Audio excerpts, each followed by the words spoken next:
Angelfist. Angelfist. It says, if looks could kill, they wouldn't need to kick. That's the tagline. You got, let's see, you got, there's a character on the poster there I don't recognize. The blonde with her leg up. The one with the leg highest up there. I don't know if she's actually in the film. Don't remember her being in it. The one next to her is not the main character. That is Melissa Moore, who I recognize, I think, from Sorority House Massacre 2. One of my favorites from the early 90s. I've been a fan of that one since the 90s. I think we used to call her, my twin brother and I, Jason. We used to call her the friendly giant in that movie because she's like 9 feet tall. And, she seems pretty friendly. The friendly giant. And the main character of this film is played by Kat Sassoon. That's like, I believe the heiress of the Vidal Sassoon shampooing product line. Salons? I don't know what they are. I don't remember. I just remember the commercials. Vidal Sassoon. Something like that. I'm sorry if my voice is a little weak today. It's been a rough day. I got a job. A lot of college kids around looking for furniture and a lot of stupid questions, and I'm tired of answering them. And I'm just peopled out. But hey, I always got time for you guys, because you guys are my favorites. Yeah. Okay. I apologize if I'm a little tired. I'll try to make it as energetic as possible. All right, let's see what I got in my notes here. It was shot in the Philippines, it looks like, cheaply. I know the director, Cyril Santiago, I think. I don't know. He seems to be pretty popular with a lot of big-time filmmakers, like Jonathan Demme. I think Tarantino is a fan of him. I can see why. He appears to have some chops. He's got some chops, even in this later portion of his career. I believe this was Roger Corman produced, or Roger Corman affiliated at least, because Roger Corman is notable for, of course, shooting all kinds of movies in the Philippines because they're cheap. Cheaper all around to shoot them in the Philippines. So he did it in the 70s, like big, what was the ones? The Pam Grier ones, but some of them. Big Dollhouse, I think, was one of them. Big Birdcage, maybe, was another one. Roger Corman had something to do with this, I think. It opened with what I thought was stock footage. What I think it was is guerrilla-style footage. Good production value, because the main actress actually walks right in the middle of it at some point. And I actually missed the opening scene. I was trying to set up my television, so I kind of missed the opening credits and the inciting incident, which is not something you want to do when you're trying to review a movie. But I think I got the gist of it. I don't watch these. I'm not good at explaining plots anyway. That's not really my forte. I'm more about vibes and performances and the direction. Plots, give or take. I don't know. I watch movies like dreams. I let them wash over me. I always remember the line from The Big Chill, which I think is right there.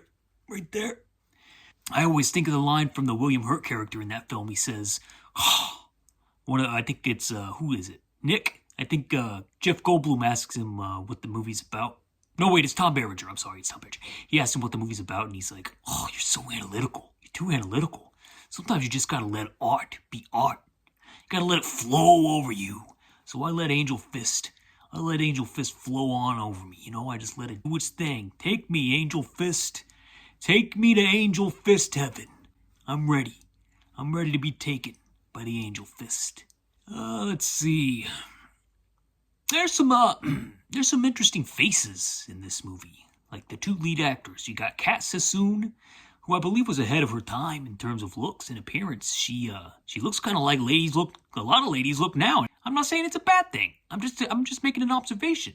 She's got like the lips, you know what I mean when I say that? That she's got like the lips that are like how Kim Basinger, I think I got Kim Basinger right there. Kim Basinger's got it was like, they used to call them bee-stung lips. I don't know if that's politically correct anymore. I apologize if it's a canceled term. I'm not trying to ruffle any feathers here, but she's got those big, plump lips. I don't know, I don't know how else to describe them, and I don't know if they did that procedure back in the 1990s or not. But Cat Sassoon has got them. I don't know if everybody's trying to be Cat Sassoon nowadays. Probably could be. She's also got that like a tight face, I guess you would describe it. She's very into her appearance and making sure that she looks presentable. Let's just say that. And the man, he looks like he's been doing the same thing. I don't know. I mean, his lips are not plump, but he's got that square jaw, that superhero jaw that you often find in like Andy Sedaris type films, with the lead actors who are big buff guys with big superhero jaws. That's this guy. He's got like a Kyle MacLachlan type of thing going on, mixed with Bruce Campbell and James Van Der Beek. So those are your two leads. I think his name is Alcatraz. I don't know where they got that from. That's what they call him, Alcatraz. They have sizable lips and mouths, is what I'm trying to say. Whether that's good or bad, that's up to you. I'm not here to judge. I'm just making an observation. Are they wearing masks? I don't know. There's one scene where this guy, it must have been the first day of filming, because he is cracking his knuckles and constantly fidgeting his hands, and the scene does not call for it. It's very, I don't know, it's kind of endearing, actually. This tough, square-jawed looking man being nervous next to Vidal Sassoon's child. And he's just, like, cracking his knuckles, just fidgeting like he's nervous. I don't know, I would have made him do that scene again, but I guess, Jonathan Demme says this serial Santiago knows what he's doing, so, guess they just didn't have money for an extra take. It is low budget. This is one of those films where every time a character, particularly a female, walks into a room, I get the vibe that one of three things is going to happen. She's either going to somehow get undressed for no reason whatsoever, just to get changed after a hard day's work. She either gets undressed, hops into the shower, or something's waiting for her and she has to get into a fight. And there's one scene in this film where all three of those things happen. And it's probably the best scene in the movie. First of all, she's taking a shower. Like, this is the weirdest showering position I've ever seen in my entire life. I can't do it, but, like, her back is arched. And she's just like, and then she gets out of the shower. And there's a guy waiting for her, and she gets into a topless, fresh out of the shower karate fight right there in the room. It's engaging. I was engaged. Let's see what else I got here. There's a shower scene at the very beginning of the film that gets replayed later on with the exact same characters in the exact same spots. But the main character, who wasn't in the scene the first time, shows up this time. So that tells me that they shot it all at once, or it tells me that all these girls after karate tournaments like to shower in the exact same stalls at the exact same time with the exact same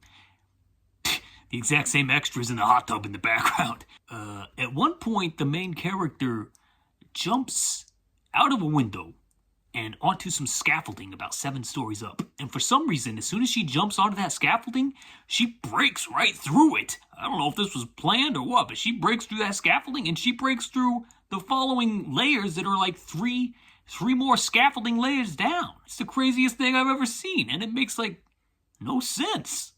She just jumps out of a window, lands on a platform, and it breaks, and then she crashes through another platform, and then she crashes through another platform, and I think there's even one more that she crashed at. I don't know, I can't remember if it was all in one take. It was nutty. That's some poorly made scaffolding, because she didn't jump on it that hard. Either she's like 200 pounds of solid muscle, which I didn't get, or she's, I don't know, something else was happening there. Just a poorly made scaffolding system.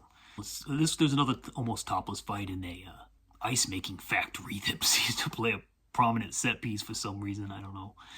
It's a refrigerator with a bunch of blocks of ice. I don't know if they do like ice sculptures for weddings, or if they ship the ice out, or maybe I missed that part because, I don't really pay attention to the plots of these things. Like I said, I like to watch them like dreams. I like to let them wash over me, these exploitation dreams. This one was with the Friendly Giant, though. So, I enjoyed this one, too. Fight in an ice factory with a Friendly Giant. Those are good. There was an extra, toward the end. He was wearing a Batman shirt. Like a bootleg Batman shirt. Oh, that was interesting. Batman was all over the place in the 90s. When that Tim Burton movie came out, man, you can see the advertising for that in movies that had nothing to do with it. Like this, and I think Frankenhooker's got a couple shots in the Times Square, New York, where the big Batman marquee is in the background. So yeah, Batman was. It didn't just affect us fans, us little kids out there. It affected the entire movie industry. I mean, that thing was huge. And that about does it for Angelfist. I give it. Oh, jeez. Oh, jeez. We're gonna run into the same problem I had. It's not a great movie, but it's watchable. It's serviceable. It's got its flaws, like any other exploitation movie. It seems pretty poorly, not poorly made, but cheaply made. I mean, I can tell if the director was given a budget, he has the talent to do something with it. But here, he's just got to work with what he's got, which is, some babes and a buff dude and karate and not a lot of money in the Philippines. So I give it two. Oh, geez, I can't do thumbs because that's copyrighted. Two. I give it two. Two eyebrows up. I can't move my. I can't move my eyebrows. If I could, I'd make them pointed up. And that's about it for Angelfist. Hope you enjoyed. One other thing I wanted to mention: this doesn't have a theme song, so I might try to work on getting it as a theme song because I think every movie should have its own title song. I'm not the first person to say this. I'm sure plenty of people do that. Some people make a hobby out of it, but I think I should do a theme song for it. Angelfist, Angelfist, bow bow bow bow. She's an Angelfist. She's an angel fister who's lost her sister and she's getting revenge. Bow, bow, bow. She's looking for 35mm film for some reason. It's got the kids out here. Angel fist, angel fist. Bow, bow, bow, bow. Anyway, Jeremy spoken.